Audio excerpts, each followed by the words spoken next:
காத்துக்கிட்டு இருப்பாங்கம்மா. என்னம்மா பண்ணிட்டு இருக்கீங்க? கிளம்புவோம்மா.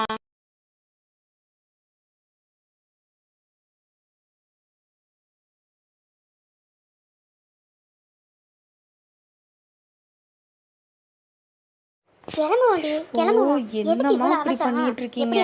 அவங்க வேற காலையில போன் அடிச்சாங்க. எடுத்தா அவசரப்படக்கூடாது. என்னைக்கும் அவசரப்பட்டோம்னாலே அது இதாயிடும். சரியா? உங்க அப்பாரை கூப்பிடணும். அதுதான் இரு. ஏங்க ஏங்க வண்டி எல்லாம் ரெடி ஆயிடுச்சு. கிளம்பியாச்சா? எல்லாம் எடுத்து வச்சாச்சா? இன்னும் வேற எதுவும் எடுத்து வைக்கணுமா? இல்ல பிள்ளையோட பையில உள்ளது எல்லாம் ரெடியா எடுத்து கொடுத்துட்டேன். வாங்க இங்க. மணி ஆயிடுச்சுன்னு சொல்லிக்கிட்டு இருக்கேன். வாங்கன்னு சொல்லிக்கிட்டு இருக்க. ஐய பிள்ளைய கல்யாணத்துக்கு பண்ணி அடுத்த வீடு அனுப்ப போறோம். பெத்தவங்க நம்ம திருநீர் வச்சு அனுப்புறது இல்லையா? பிள்ளைய அப்படியே அனுப்ப முடியுமா? ஆமால, அதை மறந்தே போயிட்டேன் பாரு. கல்யாணம் நல்லபடியா நடக்கணும், எந்த குறையும் வரக்கூடாதுன்னு இப்பதான் நம்ம குலதெய்வத்தை வேண்டிக்கிட்டு காணிக்க மடிச்சு வச்சேன். நம்ம 2 பேரும் பிள்ளைக்கு திருநீர் வச்சோம்னா பிள்ளைய கூட்டிட்டு போகலாம். ஓ சரி, நானுமே சொல்லணும்னு நினைச்சேன், மறந்துட்டேன் பாரு. நினைச்சுக்கிட்டே வந்தேன். அப்புறம் கல்யாணம் முடிஞ்சோனையும் குலதெய்வம் கோயில போய் பொங்க வைக்கும் போது அந்த காணிக்கையை போய் உண்டியல போட்டுற வேண்டிதான். வச்சு விடுங்க பிள்ளைக்கு. அப்பனே ஆண்டவா, என் பிள்ளையோட முதல் வாழ்க்கை தான் எப்படி ஆகிப்போச்சு. அது அவசரத்தில் எடுத்த முடிவு. அதனால நாங்களும் விட்டுட்டோம். 2வது ஒரு வாழ்க்கையை அமைக்க போறோம்.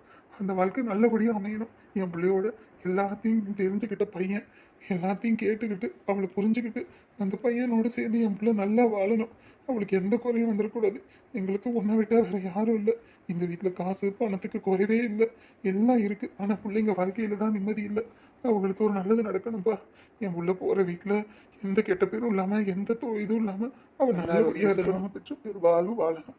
எந்த குறையும் வராது. எல்லாம் நல்லபடியா நடக்கும். திருநீர் வைக்கும்போது எதுக்கு அழுகுறீங்க? அழாதீங்க முதல்ல. என்ன புள்ள கல்யாணம் பண்ணி எங்க போறா? பக்கத்து வீட்டுக்கு தானே போறா. நம்ம போய் நினைச்சோன்னே போய் பார்க்கலாம். கூப்பிட்டாலும் அவளே ஓடி வந்துருவா. அப்புறம் ஏன் அழுகுறீங்க? முன்னாடி புள்ள இப்பதான் பறந்த மாதிரி இருந்துச்சு. அதுக்குள்ள கல்யாண வயசு வந்துருச்சு. அதான் அதை நினைச்சு ஒரு மாதிரி ஆயிடுச்சு. என்ன பண்றது? பொம்பளையா பிறந்துட்டு அடுத்த வீடு போய் தானே ஆகணும். காலத்துக்கு நம்ம வீட்டுல இருக்க முடியாதே. அதுவும் சரிதான். மாதிரி போற வீட்டுல எந்த கெட்ட பேரும் வாங்கிடக்கூடாதுமா. இனிமே நாங்க எப்படியோ அந்த மாதிரி தான் அத்தையும் மாமாவும் நாங்க எது சொன்னாலும் எப்படி பொறுத்து போறியோம் அந்த மாதிரி அவங்க ஏதாவது சொன்னா கூட பொறுத்து போகணும். சரிங்கப்பா. இங்க பாரு, இருந்த வாழ்க்கை தான் அப்படி இப்படி நாய் போச்சு. 2வது அமையிற வாழ்க்கை எல்லாத்துக்கும் நல்லதாவே இருக்குன்னு சொல்லுவாங்க. அந்த மாதிரி இந்த பயலுக்கு நான் உன்னோட விஷயம் எல்லாமே தெரிஞ்சு கல்யாணம் பண்ணுது. அதான் எந்த ஒரு இதுவும் இல்லை. உனக்கு கொடுப்பின பாரு எப்படி அமைஞ்சிருக்குன்னு. இப்படியாப்பட்ட பையன் கிடைக்கிறதுக்கு நீ கொடுத்து வச்சிருக்கணும். நம்ம சொல்றதுக்கெல்லாம் தலையாட்டுற பையன். அந்த பையன் பேச்சை கேட்டு உருப்படியா ஒரு வாழ்க்கை வாழணும். சரியா? கோவம் தாவன்னு வீடு வரக்கூடாது. ஏதா இருந்தாலும் நாங்க பார்த்துப்போம். ஒரு கஷ்டம்னாலும் அப்பா கிட்ட சொல்லுமா, காசு போட்டு விடுறேன். சரியா? நீ என்னைக்கு எதுவும் வருத்தப்பட்டு நின்றக்கூடாது. சரிங்கப்பா. மணி ஆயிடுச்சு. அவர் வேற ஃபோன் அடிச்சுட்டே இருந்தாரு முதலே கிளம்பியாச்சான்னு. போலாமா? போலாம். நம்ம தான் பிள்ளை வாழ்க்கையை நினைச்சு பயந்துகிட்டு அழுதுகிட்டு இருக்கோம். அவளை தைரியமா தான் இருக்கா. அவளே தைரியமா இருக்கும்போது நமக்கு என்ன? விடுங்க, பாத்துக்கலாம்.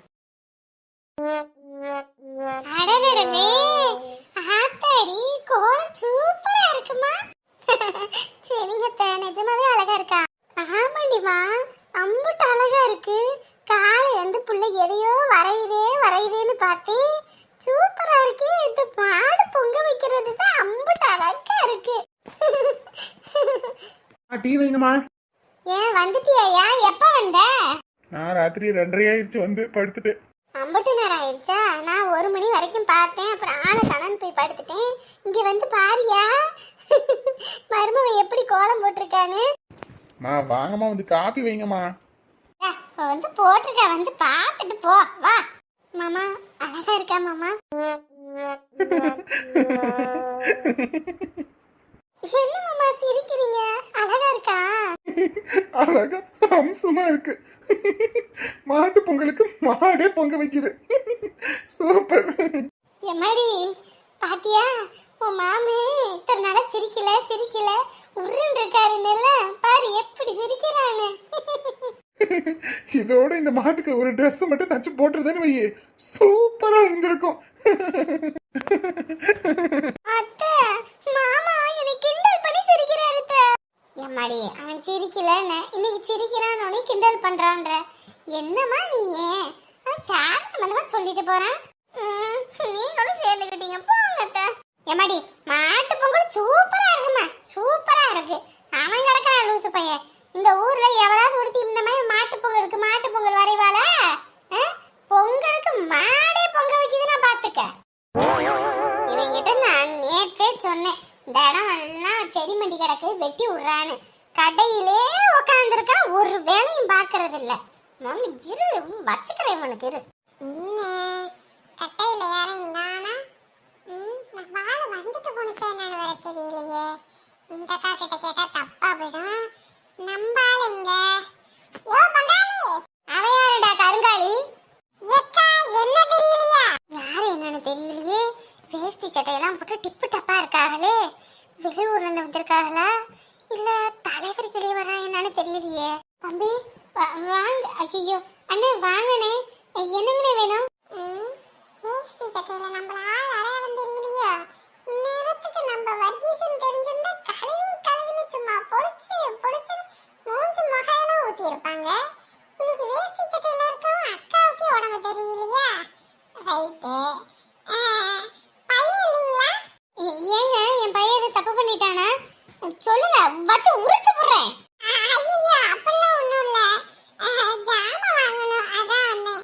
என்ன வேணும்னு சொல்லுங்க, நானே எடுத்து தரேன். இல்ல நீங்க வேலை பார்த்துக்கிட்டு இருக்கீங்க, உங்களை டிஸ்டர்ப் பண்ணக்கூடாது. பையனை கூப்பிடுங்க, நான் பேசிக்கிறேன். சரிங்க. ஐயோ இந்த எருமப்பட்ட பையன் எதுவும் வில்லங்கம் பண்ணி வச்சுட்டானான்னு தெரியலையே. டேய் ஏ தடிமாடு, என்னம்மா நிம்மதி சோறு கூட சாப்பிட விட மாட்டேங்கிற? பாரு ஒரு அண்ணன் வந்திருக்காரு, என்ன ஏதுன்னு வேண்டி கேட்டு எடுத்து கொடுப்போ. அம்மா என்னம்மா நீ உடம்பே ஏறலன்னு சொல்லுவ, சாப்பிடுற நேரத்துல ஆள் வந்துட்டாங்க போய் கடைய பாருனுவ. சாப்பிட எழுப்புறது எவ்வளவு பெரிய பாவம் தெரியுமா? டேய் நமக்கு கஸ்டமர் தாண்டா குல தெய்வம், போடா முதல்ல. வேலை செய்யறதுனால அழுக்குமா வந்துட்டாங்க, எடுத்து கொடுப்பாங்கன்னு வாங்கிக்கங்க. சரிங்கக்கா சரிங்க.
பிள்ளைகிட்ட ஒரு துண்டு வெத்தலை பாக்கு வாங்குறது தரத்துக்கு கூட துப்பு இல்லாத அளவுக்கு போச்சு என் பொழப்பு. எப்படியெல்லாம் வளர்த்தேன், தங்கமா வளர்த்தேன். இன்னைக்கு பொண்டாட்டி கிழிச்ச கூட தாண்ட மாட்டேங்கிறான். எப்பா வெத்தலை பாக்கு மண்டைய பொழந்து புட்டானே. ஐயோ நம்ம ஆளு நினைச்சா வாயா வந்து நிக்குது. அடே படுபாத வயலே, எடுபட்ட வயலே, வெள்ளக்கமத்த எடுத்து வை, வெறி எடுத்துருவேன். கண்ணுல இருக்கா இல்ல புடனையில இருக்காடா? என்னடா நீ இப்படி வந்து இடிச்சு மண்டைய பொழந்து புட்ட? அறிவு கட்டவனே, துப்பு கட்டவனே. ஐயோ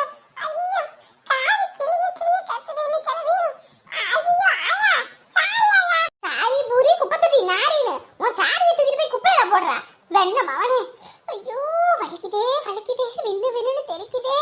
அடே நீ கட்டையில போறவனே இப்படியாடா வந்து இடிப்ப? ஐயோ வலிக்குதே. ஐயோ ரொம்ப திட்டாதீங்க. நான் வேண்டியவனா உங்களுக்கு? வேண்டியவனா? விளக்க மத்த எடுத்தேன்னு வையி வெறி எடுத்துருவேன். ஐயோ அப்பா முடியலையே, மண்டைய பொழந்துட்டானே படுபாகவே பையன்.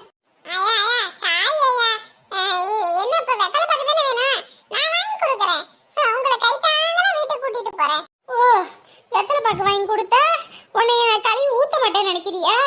ஏ ஊத்த வாய்ச்சிருக்கா கிறுக்கு பயல என் மண்டைய பொழந்து விட்டு பஞ்சர் ஓட்டுறதுக்கு பதிலா டிஞ்சர் ஒடிக்கிறியா?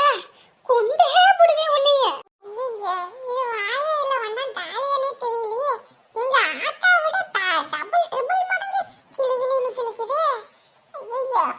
அடே ஓட வட செய்ற நீ மட்டும் கையில கிடைச்சேன்னு வையி உன்னை அருவாமனையில வச்சு அரைஞ்சு விடுவேன்.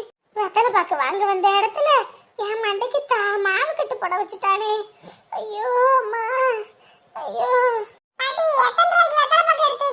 ஏண்டா கதறு கதர்னு கதறிக்கிட்டு இருக்கேன், கையை பிடிச்சி தூக்கம் வாய்ப்பானு நம்பி எத்தனை ரூபாய்க்கு வெத்தலை பாக்கு கட்டுறியா?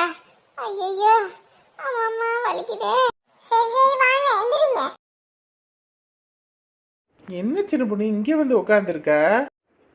சும்மாதான் உட்காருங்க. அங்கே வெளியே துணியெல்லாம் காயப்போட்டியே எடுத்து வைக்கலையா? உட்காருங்கன்னு சொல்லிக்கிட்டு இருக்க. இல்லை ஒரு யோசனை அதான். யோசனையா? என்ன யோசனை? அது ஒன்றும் இல்லைங்க, இன்னைக்கு அத்தையும் மாமாவும் நம்ம அந்த வீட்டில் இருக்கக்கூடாது தனி கொடுத்தனம் போகணுன்ட்டாங்க. நீங்கள் அத்தை மாமா பேச்சை கேட்டுக்கிட்டு தனி கொடுத்தனம் போகணுன்னு சொல்லுவீங்கன்னு பார்த்தேன். கடைசியில் அவங்கக்கிட்ட அப்படிலாம் போக முடியாதுன்னு சொன்னீங்க. அதான் அதை பற்றி யோசிச்சுக்கிட்டு இருந்தேன். அவங்க வயசானவங்க, அவங்களுக்கு தெரிஞ்சதை அவங்க சொல்கிறாங்க. நமக்கு தானே தெரியும் நம்ம கமிட்மெண்ட் என்னன்னு.